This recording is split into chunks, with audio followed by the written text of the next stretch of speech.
সময়টা ছিল 2022 সালের মার্চ মাস।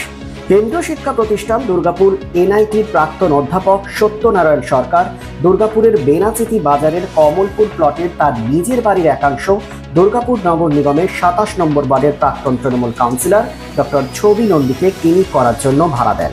চুক্তিমাফিক মাসে 50,000 টাকা দেওয়ার কথা হয় ভাড়াটিয়া ও বাড়ির মালিকের। সেই মোতাবেক দুর্গাপুরের প্রাক্তন এই তৃণমূল কাউন্সিলর একটি ডেন্টাল ক্লিনিক করেন এই বাড়িতে, যার উদ্বোধন করেন রাজ্যের মন্ত্রী প্রদীপ মজুমদার। হিসেব কষে সত্যনারায়ণ বাবু দেখেন একমাত্র ছেলে ডাক্তারি পড়তে কলকাতায় থাকেন, তাই স্বামী স্ত্রী মিলে যদি অন্য বাড়িতে ভাড়া থাকেন তাহলে খরচা অনেকটাই কম। সেই ভেবেই ডক্টর ছবি নন্দীর মতোই নিজের বাড়ির পুরোটাই অন্যান্য ভাড়াটিয়াদের আলাদা আলাদা করে ভাড়া দিয়ে দেন লিখিত চুক্তি করে মাসিক নির্দিষ্ট অঙ্কের মাধ্যমে।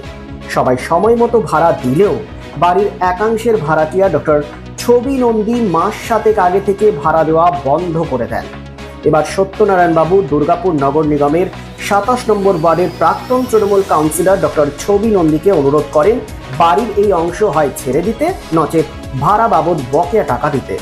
আর এই বিতর্কের শুরুটা এখান থেকেই। দুর্গাপুর এনআইটির প্রাক্তন অধ্যাপক সত্যনারায়ণ সরকারের অভিযোগ, বকেয়া টাকা মেটানো তো দূরস্থ, বাড়ি ছাড়তে অস্বীকার করেন ডক্টর ছবি নন্দী। ক্লিনিকের জন্য ভাড়া নেওয়া প্রতিটা বাড়ি তালা মেরে রাখেন। নিজের আইনজীবীকে দিয়ে বাড়ি ছাড়ার নোটিশ পাঠালেও অভিযোগ বাড়ি ছাড়তে নারাজ দুর্গাপুরের প্রাক্তন ওই তৃণমূল কাউন্সিলর। এরপর দুর্গাপুর থানায় লিখিত অভিযোগ দায়ের হয় দুর্গাপুর নগর নিগমের প্রাক্তন এই তৃণমূল কাউন্সিলরের নামে। আর এরপর থেকেই পার্টির প্রভাব খাটিয়ে প্রাক্তন এই তৃণমূল কাউন্সিলর সত্যনারায়ণ সরকারকে ফোনে ক্রমাগত হুমকি দিতে থাকেন বলে অভিযোগ। বাধ্য হয়ে নিজের বাড়ি ফিরে না পেয়ে এখন ভাড়া বাড়িতেই রয়ে গেছেন সত্যনারায়ণ সরকার ও তার স্ত্রী সুলেখা সরকার। সংবাদ মাধ্যমকে প্রতিক্রিয়া দিতে গিয়ে ভেঙে পড়েন এই দম্পতি। অভিযোগ করেন, যদি ভাড়া না দেন তাহলে কেন বাড়ির একাংশ দখল করে ক্রমাগত হুমকি দিচ্ছেন তিনি? যদি এই অংশ তিনি ছেড়ে দেন তাহলে তো তারা ভাড়া বাড়ি ছেড়ে নিজের বাড়িতে থাকতে পারেন। মুখ্যমন্ত্রী মমতা বন্দ্যোপাধ্যায়ের কাছে এই দম্পতির আর্জি, তিনি যেন আরো সদর্থক ভূমিকা নেন বাড়ি ফিরে পেতে, না হলে তো নিজ ভূমি পরবাসী হয়ে পড়ে রয়েছেন তারা। আবার পার্টির প্রভাব দেখিয়ে প্রাক্তন তৃণমূল কাউন্সিলরের ক্রমাগত হুমকিতে রাতের ঘুম উড়েছে তাদের। যদিও অভিযোগ ভিত্তিহীন বলে পাল্টা দাবি করেছেন দুর্গাপুর নগর নিগমের 27 নম্বর ওয়ার্ডের প্রাক্তন তৃণমূল কাউন্সিলর ডক্টর ছবি নন্দী। চুক্তি মেনে আইন মোতাবেক তিনি এখনো কাজ করছেন। সামনেই পুরভোট রয়েছে, তাকে কলঙ্কিত কালিমালিপ্ত করতে চক্রান্ত শুরু হয়েছে বলে পাল্টা দাবি তার। দিন কয়েক আগেই প্রশাসনিক বৈঠকে মুখ্যমন্ত্রী মমতা বন্দ্যোপাধ্যায় ক্ষোভ প্রকাশ করেছিলেন দলের মন্ত্রী, শান্তি নেতা আর পুলিশ প্রশাসনের পদস্থ কর্তাদের প্রতি। কোনো অন্যায় হলে তিনি যেন এমনি কি মমতা বন্দ্যোপাধ্যায় যদি নিজেও হন রিয়াক্ট না করার কড়া বার্তা দিয়েছিলেন।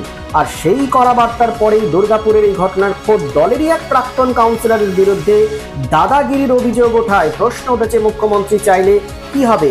গ্রাসরুট লেভেলে কারোর কানে এই বার্তা পৌঁছায় না, না পুলিশ প্রশাসন, না নেতা মন্ত্রী, শাস্ত্রী কারোর।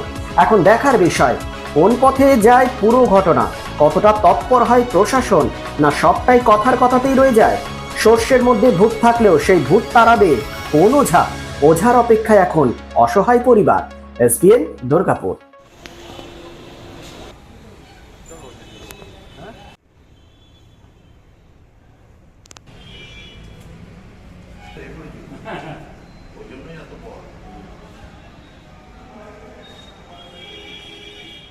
বেশি দিন না অনলাইনে বলতে পারবে আমার 10 বছর ধরে আছে।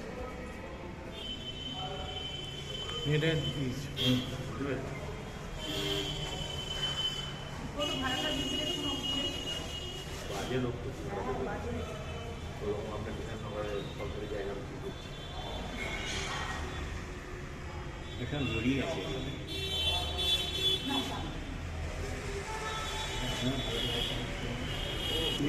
একটা লোক নেই, এটা আমার হ্যাঁ ভিতর থেকে একটা ক্লিন জায়গা, এত ভালো জায়গা পাবে বলুন তো? আমি তোমাকে বারণ করেছিলাম আপনারা নিতে হবে না, কিন্তু কিন্তু এই ভদ্র আর বলছিল সবগুলোই সাতাশ হয় এদিকে আমরা দাঁড়াবো লাইটটা দিন।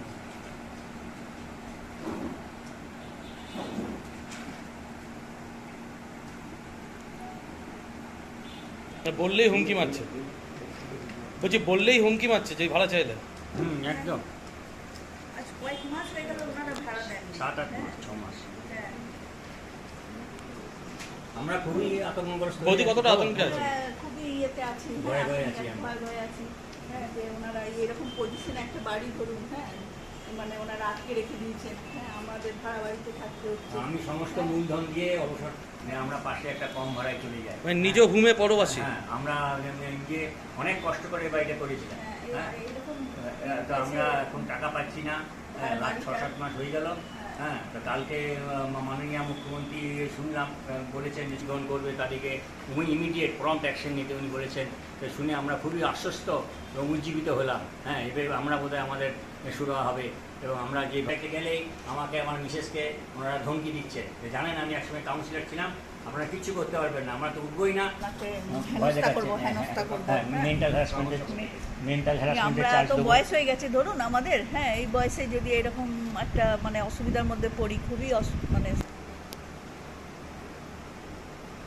এরকম অবস্থা আমরা কোনোদিন আগে পড়ব পজিশনে বাড়িটা। আমার ছেলেও ডাক্তার, হ্যাঁ, ওই হিসাবে আমরা দিলাম। উনিও ডাক্তার, আমার ছেলে আর্জি করতে এমবিবিএস করে এমডি করে এখন কিন্তু ডিএম করছে। ওনাদের ধরুন সে একই belong to the same feeder, কোনো ভ্যালিড এগ্রিমেন্ট নেই। It amounts to trespasser unauthorised illegal occupant আমার বাড়ির জন্য বসে আছে। এটা প্রথমেই বলি, উনি যে কথা বলেছেন সম্পূর্ণটাই মিথ্যে। ওনার সাথে কোনো প্রতারণা করা হয়নি, ওনার ভাড়াও কখনো বাকি রাখা হয়নি, এবং ওনাকে কখনোই আমরা কেউ হুমকি দিইনি।